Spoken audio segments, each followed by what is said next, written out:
पहा नवीन एपिसोड्स एकदम add free.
देव परीक्षा घेतो असं म्हणतात ते अगदी खरं आहे बाळा। बघ ना, गावात असून सुद्धा तुला देवी आईचं दर्शन घेता येत नाही, यापेक्षा मोठी परीक्षा काय असू शकते ग तुझ्यासाठी? मला कळतंय ग बाळा, कधी जाऊन देवी आई समोर नतमस्तक होते असं झालंय ना तुला। फक्त 2च दिवस हे सूतक संपलं की जाऊन मनोभावे देवी आईचं दर्शन घे। हं? मी जरा पाटलांकडे जाऊन येतो। हा बाळा,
माझ्यासाठी काही नाही मागणार आहे मी, नेत्रासाठी मागतोय।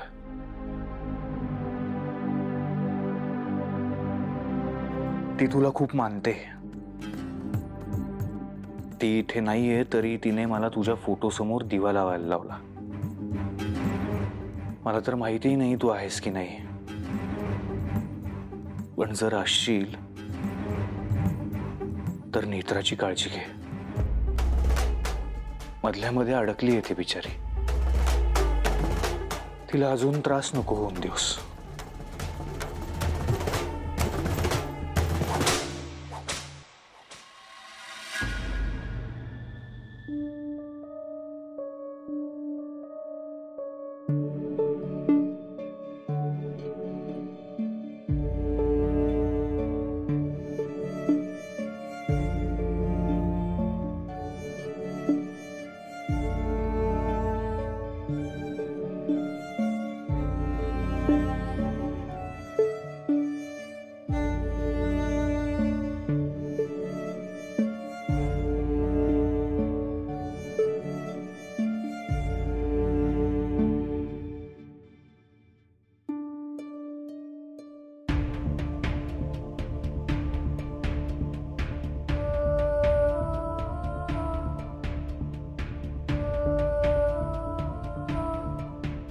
तुम्ही निघालात सुद्धा?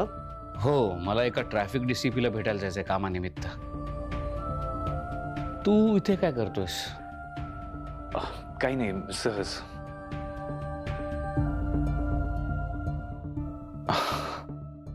ठीक आहे, पण बाबा तुम्ही तुमच्या कामासाठी बाहेर गेलात तर मग मी कसं जाणार ऑफिसला? मी एकटा नाही ना जाऊ शकत. मी सोडतो ना तुला जाताना. बर, ओके. नेत्रा कधी येते रे? तुझं काही बोलणं झालंय? नाही, पण ते हेमाचं कार्य वगैरे झालंच असेल ना आता, सो येईल लवकरच. हां, निघूया. हो, मी आलोच.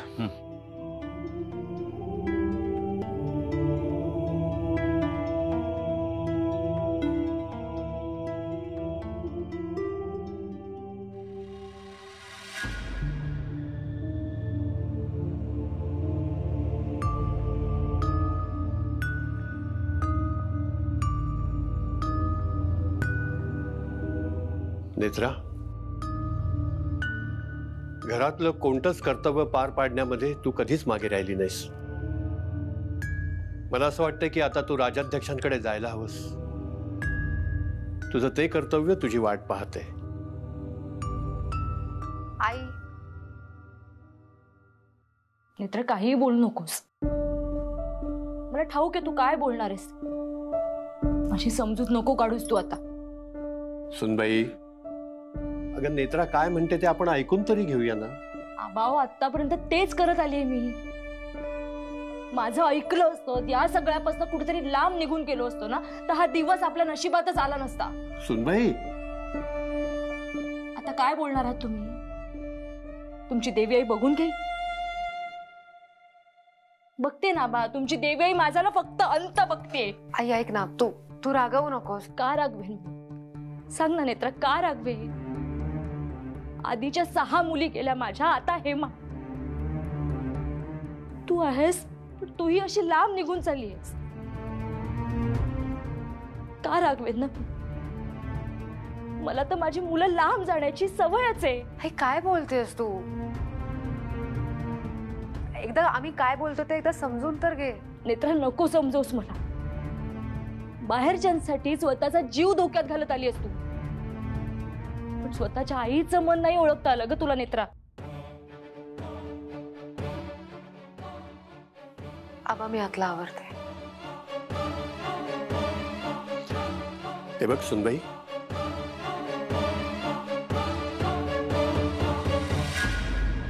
हे प्रकरण कसं आवरायचं कळेल असं झालंय मला.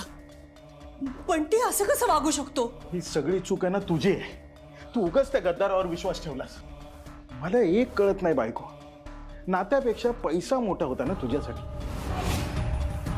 त्यासाठीच तू मला सोडून त्या शेखरशी लग्न केलं. मग या सापाला सोबत का ठेवलं? बंटी असा नव्हता. असा नव्हता? मग आता काय अचानक जादू झाली? काय माहित काय झालंय. ते काही असो, पण हा बंटी आहे ना आता महागात पडायला लागलाय. 1 करोड मागतोय. प्रश्न फक्त पैशाचा नाही अनिल, पैशाबरोबरच प्रश्न विश्वासाचा सुद्धा आहे. कसा विश्वास ठेवायचा आता बंटीवर? बाहेरच्या शत्रूपेक्षा घरातला शत्रू जास्त धोकादायक असतो. ग्रंथासाठी इतके पैसे मागतोय तो. उद्या पैशासाठी काहीही करू शकतो. आपलं सगळं सत्य अद्वैतला सांगितलं त्याने तर काय करणार आहोत आपण? ग्रंथ कुठे लपवून ठेवलाय त्याने? अजून तरी तोंड उघडलं नाहीये. सगळं करून पाहिलं, साम दाम दंडभेद अगदी चापकानेही फोडून काढला, पण हा पैसे मिळाल्याशिवाय तोंड उघडणार नाही हे लक्षात आल्यावर मी एक गेम खेळलोय त्याच्यावर. काय? माझ उतरला? बंटी, बॉल उतरला का माझ? हा हा, चलो उठ.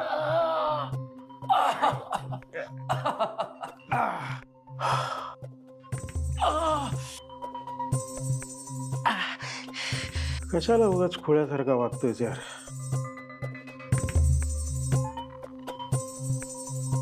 मला काय रागाने बघतोयस? आपण जे काही केलं ना आपल्या मनाने नाही केलं यार. हे सगळं तुझ्या ताईने सांगितलं म्हणून. ताईने सांगितलं? मला अंडरने मारायला. काय बंटी,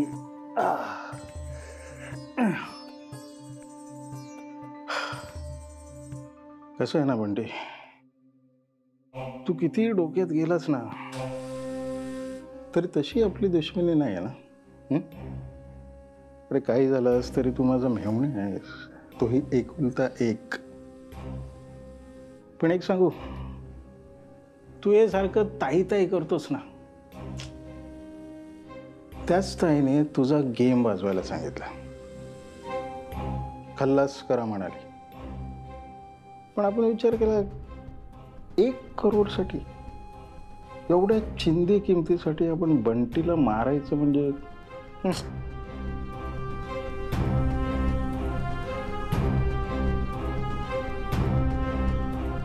जगायचं ना तुला.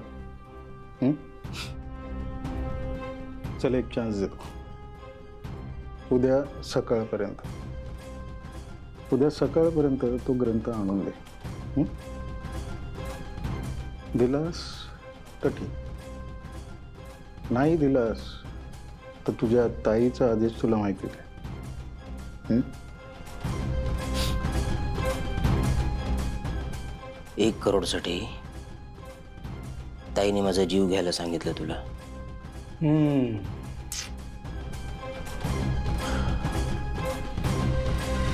पण ग्रंथ देईल बंटी? मरणाची भीती घातली ना तर भल्या भल्यांची वाट लागते बायको. आणि तुझा हा बंटी एकदमच चिल्लर आहे. पण त्याने आजच काही केलं तर? नाही करणार. म्हणजे माझा पंटर साहेब, तो त्याच्या मागावर आहे. मरणाच्या भीतीने बंटी इथून सरळ जाईल जिथे त्याने तो ग्रंथ लपवून ठेवलाय. आणि साहेब त्याच्या मागावर आहेच. तो त्याच्याकडनं तो ग्रंथ काढून घे. हा, पण ग्रंथ हाती लागल्यानंतर तुझ्या लाडक्या भावाचं काय करायचं तेही सांगून ठेव. नाही म्हणजे त्याला ठेवायचा का त्याला उडवायचा.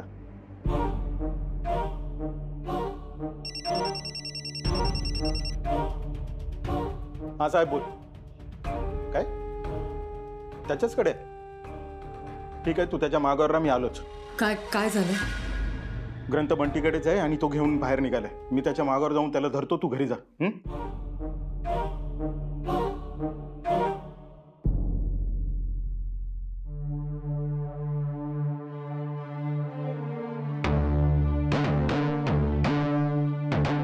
काय मामा बनवून चाललाय कुठं? तुला काय करायचंय? हातात काय ना, द्या माझ्याकडे. हा ना. नाही दिलं तर? अरे मामा, अरे कशा बाई वाकडे चाललाय? गपगुमान आण पिशवीकडे माझ्याकडे दे. हा ना. कसं आहे, भलं तुझं होईल. हा, जर का नाही दिलं ना, ठीक आहे, ठीक देतो मी, पण माझ्यापासून लांब राहायचं. अरे दिसणारच नाही इथं.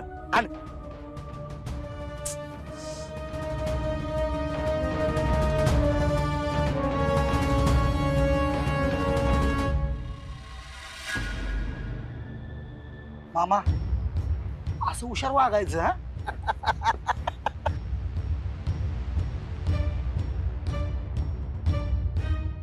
मामा.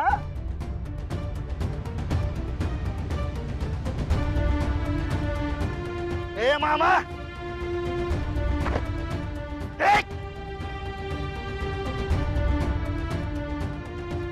थांब.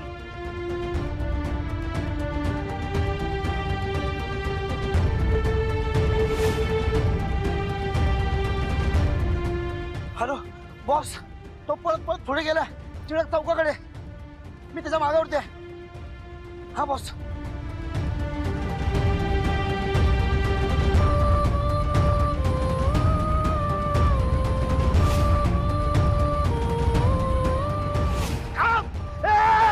अरे थांब थांब.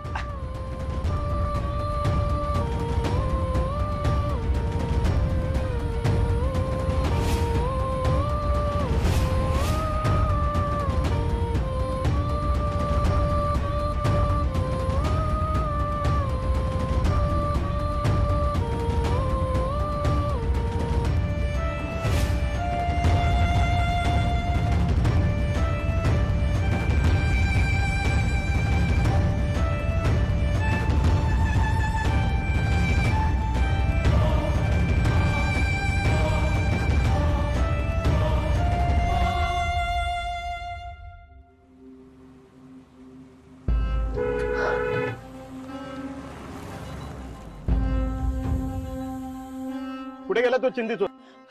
बॉस तो पळत पळत झाला आणि हे तर कुठं गायब झाला काय कळलंच नाही. कळलं नाही म्हणजे तुझे डोळे फुटलेत काय? बॉस तो इकडेच कुठेतरी गेला. बस बस चल गाडीत बस चल. होय बॉस.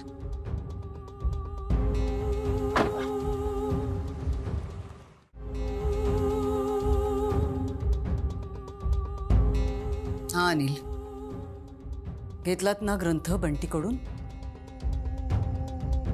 मग एक काम करा आता, काटा काढा त्याचा, संपवा उडवा नाही तर मारा, काही करा पण काहीतरी करा अनिल.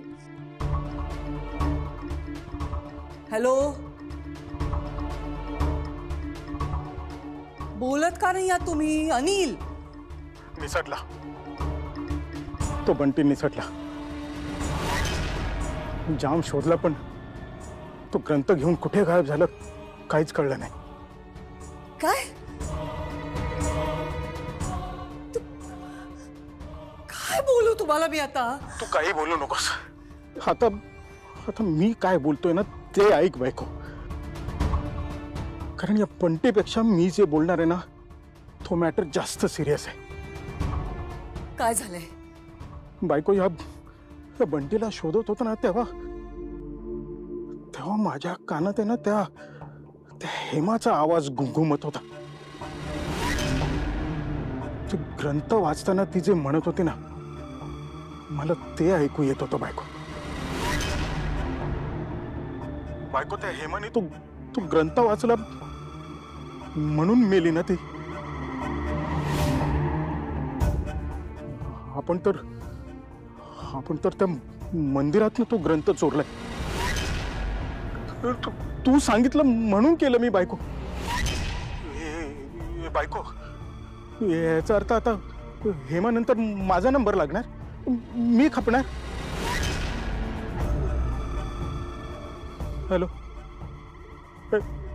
हॅलो बायको, बायको अरे बोल, मी खपणार आहे का आता? नाही, असं काही होणार नाही अनिल. मग त्या हेमचं असं का झालं? तिने तो ग्रंथ वाचला म्हणून मेली ना ती. आपलं नाही होणार आहे असं. आपलं असं होणार नाहीये, लक्षात येतंय का? तुम्ही सारखा सारखा तोच विचार करताय ना म्हणून वाटतंय तुम्हाला असं. हा, आणि झालं तर झालं. काय करायचंय जगून तरी? काय उपयोग काय तुमचा? एक काम घडवत नाहीये तुमच्याने. तू बंटी निसटला हातून, त्याला सगळं गुपित माहिती आपलं अनिल. काय उपयोग आहे तुमचा? मरा मरा तुम्ही, काही उपयोग नाहीये तुमचा. मरा.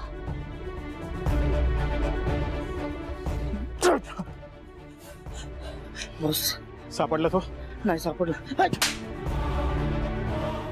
आकाश पाताळ एक कर, पण तो बंटी सापडला पाहिजे. आणि तो ग्रंथही काही करून त्याला शोधून घरी आणायचा. कळलं? ठीक आहे. कळलं? चले.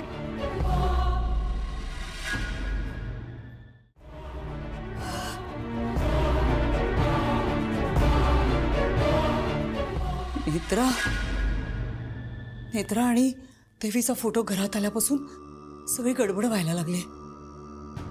नाही, काही झालं तरी मी हा देवीचा फोटो घरात राहू देणार नाही. आधी तो फोटो घरातून काढते आणि मग त्या नेत्राचं काय करायचं ते बघते.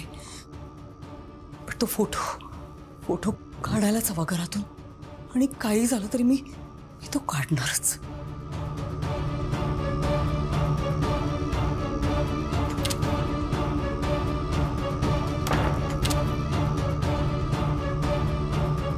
हे घर माझं होतं, माझं आहे आणि माझंच राहणार. कुणी आर्या करायला थारा नाही इथे या घरात. मी जे ठरवेन ना तेच होणार. तुझा फोटो नकोय मला या घरात. नकोयस तुम्हाला इथे.